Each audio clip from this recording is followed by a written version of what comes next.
আসসালামু আলাইকুম। অফ ট্র্যাকে সবাইকে স্বাগতম। এইটা কি? এক গ্লাস স্বচ্ছ পানি। আচ্ছা, এটা স্বাদ কেমন? পানছে না? একেবারে পানছে। এবার এইটা কি? এই জিনিসটা দেখা যাক। এই জিনিসটা হচ্ছে চিনি। জিনিসটা একেবারে মিষ্টি। কোপা আমেরিকা থেকে ব্রাজিল আউট হয়ে গিয়েছে। আর্জেন্টিনা এখনো রয়ে গেছে। 10 তারিখ Argentina Canada semifinal match, first semifinal.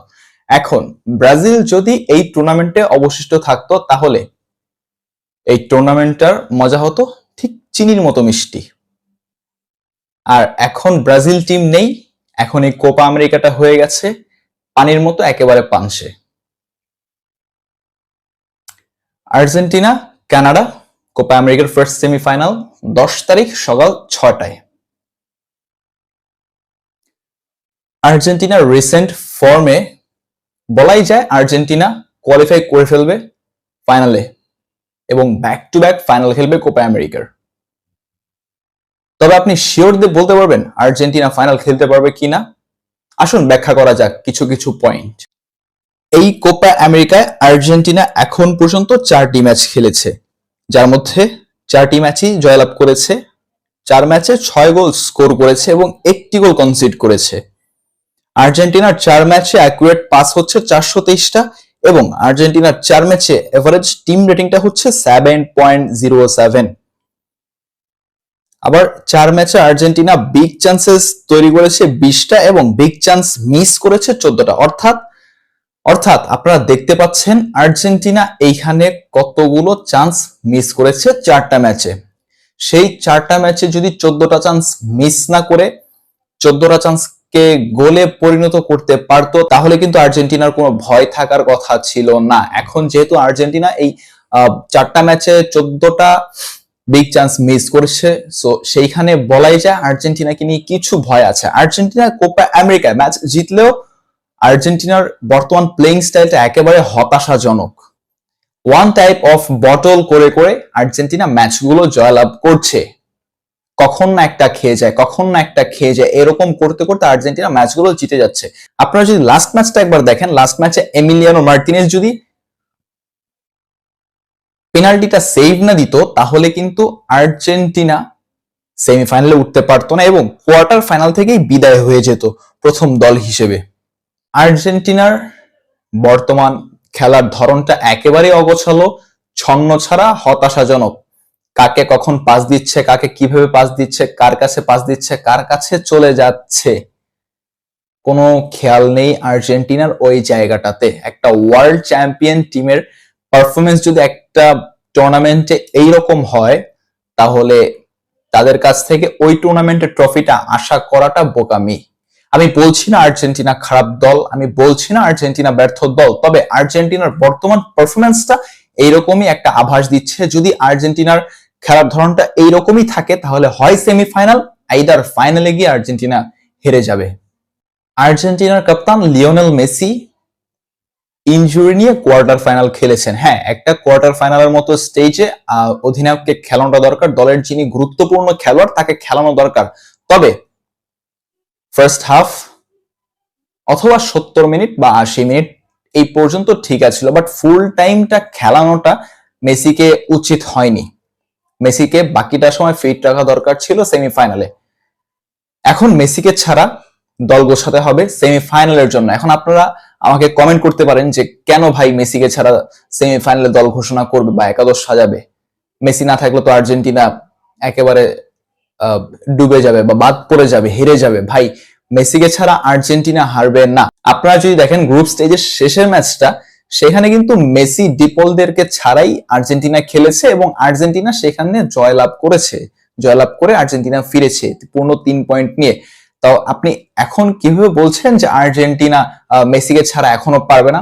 Messi এখন এরকম একটা লেগেসি তৈরি করেছে আর্জেন্টিনা দলটার ভিতরে, মেসি না থাকলেও আর্জেন্টিনার কোনো সমস্যা নেই, আর্জেন্টিনার জিততে কোনো প্রকার অসুবিধা হবে না। আর্জেন্টিনা গত ম্যাচে 4-4-2 ফরমেশনে খেলতে নেমেছিল। আমি যদি আপনাদেরকে একাদশটা একটু দেখাই, আর্জেন্টিনার লাস্ট ম্যাচের একাদশটা, তাহলে ঠিক এমনটা ছিল আর্জেন্টিনার একাদশ। গোলবারে ছিলেন এমিলিয়ানো মার্টিনেজ, রাইট ব্যাকে ছিলেন নাহুয়েল মলিনা, সেন্টার ব্যাক ছিলেন ক্রিস্টিয়ান রোমেরো এবং লিসান্দ্রো মার্তিনেজ, লেফট ব্যাকে ছিলেন নিকোলাস টাগলিয়াফিকো। আবার যদি মিডফিল্ডের ক্ষেত্রে আমরা দেখতে যাই তাহলে আর্জেন্টিনা 4টা মিডফিল্ডার নিয়ে মাঠে নেমেছিল। রাইট মিডফিল্ডার হিসেবে ছিল রদ্রিগো দে পল, সেন্টার মিডে ছিল অ্যালেক্সিস ম্যাকঅ্যালিস্টার, অ্যাটাকিং মিডে ছিল অ্যানজো ফার্নান্দেস, লেফট মিডে ছিল নিকোলাস গোনজালেস। এই তো গেল আর্জেন্টিনার 4-4-8টা প্লেয়ার উইথআউট গোলকিপার। এবার বাকি দুইজন আসে অ্যাটাকে, সেই দুজন ছিল লিওনেল মেসি এবং লাউতারো মার্তিনেজ। লাউতারো মার্তিনেজ এবার কোপা আমেরিকায় অসম্ভব ভালো খেলছে, সেটা আপনারা সবাই দেখেছেন। লাউতারো মার্তিনেজ এবার কোপা আমেরিকার top scorer, top goal scorer. Lautaro মার্তিনেজের সাথে এবার অন্য কাউকে অ্যাটাকিং এর সুযোগ দেওয়া উচিত। নিকো গঞ্জালেসকে এবার বসানো উচিত, হুলিয়ান আলভারেজ অথবা আনখেল ডি মারিয়াকে সুযোগ দেওয়া উচিত একাদশে। সেমিফাইনালটা তাদেরকে দিয়ে স্টার্ট করানো উচিত। আমার মতে আর্জেন্টিনার লাইন আপটা সেকেন্ড ম্যাচে অর্থাৎ সেমিফাইনাল ম্যাচে যেমনটা হওয়া উচিত: Emiliano Martinez goal bar, right back Nahuel Molina, centre back Cristian Romero এবং Lisandro Martinez, left back Nicolas Tagliafico. আবার যদি মিডফিল্ড ত্রয়ী দেখা যায় তাহলে Rodrigo de Paul, Alexis Mac Allister এবং অ্যানজো ফার্নান্দেস। যদি অ্যাটাকিং আমরা দেখি তাহলে রাইট উইঙ্গার ফরওয়ার্ড হিসেবে Angel Di Maria, centre forward হিসেবে হুলিয়ান আলভারেজ এবং লেফট উইঙ্গার ফরওয়ার্ড হিসেবে লাউতারো মার্তিনেজ। অর্থাৎ আর্জেন্টিনা যদি সেমিফাইনালে 4-3-3 ফরমেশনে খেলে তাহলে ভালো একটা স্পেস গ্যাদার করতে পারবে। ভালো বল পজিশন তো আসলে একটা টিমের ভালো মন্দ ডিসাইড করে না, তবে ভালো একটা স্পেস নিয়ে আর্জেন্টিনা খেলতে পারবে, যেখান থেকে প্লেয়াররা একে অপরের সাথে স্পেস ক্রিয়েট করে বল পাসিং করতে পারবে, ড্রিবলিং করতে পারবে, ফরওয়ার্ড পাসিং এ এগিয়ে যেতে পারবে এবং তখনই আসবে কাঙ্ক্ষিত সাফল্য। এবং আর্জেন্টিনার এই যে কোপা আমেরিকায় 14টা মিসেস, এই 14টা মিসে কিন্তু আর্জেন্টিনার ফিনিশিং এ টোটালি ব্যর্থতা দেখা গিয়েছে। এখন সেমিফাইনালে যদি আর্জেন্টিনা এই ব্যর্থতাটা কোনোভাবে দূর করতে না পারে, সেখানে কিন্তু আর্জেন্টিনার হারটা নিশ্চিত। 4-3-3 ফরমেশন, 4-4-2 ফরমেশন, 4-2-4-2 ফরমেশন, 4-1-3-2 ফরমেশন, আপনি যেইভাবে একটা টিমকে খেলান না কেন, যদি ওই টিমটার ফিনিশিংটা একেবারে বাজে হয় তখন কিন্তু ওই দল কোনো মতে কোনো গোল স্কোর করতে পারবে না। উল্টো আরো আপনাদের সেখান থেকে একটা কাউন্টার অ্যাটাকে গোল কনসিড করার সম্ভাবনা প্রবল পরিমাণ থাকে। এখন যার যেখানে জায়গা, যার যেখানে জমিদারি, যার যেখানে রাজত্ব, সে সেখান থেকে খেলতে হবে এবং তার ওইখান থেকে সর্বোচ্চ চেষ্টাটা করে যেতে হবে। আর্জেন্টিনা যদি সেমিফাইনালে গুড একটা ফিনিশিং দিতে পারে তাহলে অনায়াসে দ্বিতীয়বারের মতো ফাইনাল খেলতে পারবে। আইদার আর্জেন্টিনার স্বপ্ন হয়তো এখানে ভঙ্গ হয়ে যেতে পারে। এইবার যদি আমরা একটু কানাডার স্ট্যাটটা দেখি এবার কোপা আমেরিকা, তাহলে কানাডার স্ট্যাটটা এমন ছিল: কানাডা এখন পর্যন্ত কোপা আমেরিকায় 4টা ম্যাচ খেলেছে এবং 2টা ম্যাচ জিতেছে, অর্থাৎ কানাডা টোটাল ম্যাচের 50% উইন করেছে। সেই 4 ম্যাচে কানাডা গোল স্কোর করেছে 2টা এবং কনসিড করেছে 3টা।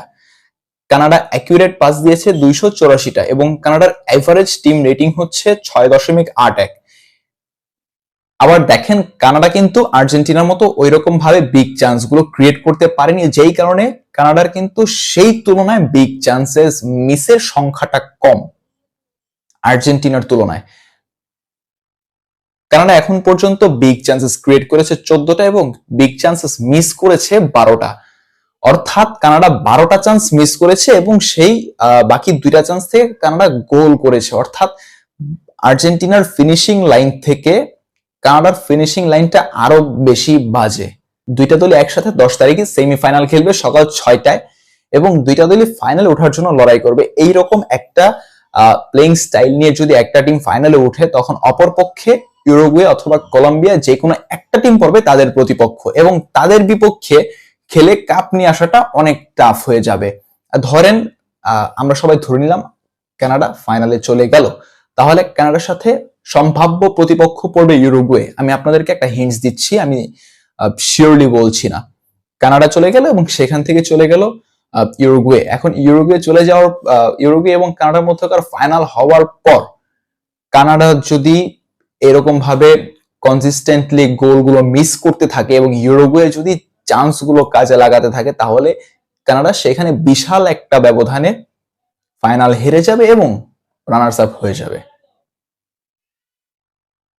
তবে কানাডা যদি তাদের চান্সেস গুলো তারা গোলে কনভার্ট করতে পারে, তাদের চান্সেস গুলো ক্রিয়েট করে গোলে কনভার্ট করতে পারে, তাহলে কানাডার চান্স থাকবে ইউরুগুয়ের বিপক্ষে জেতার।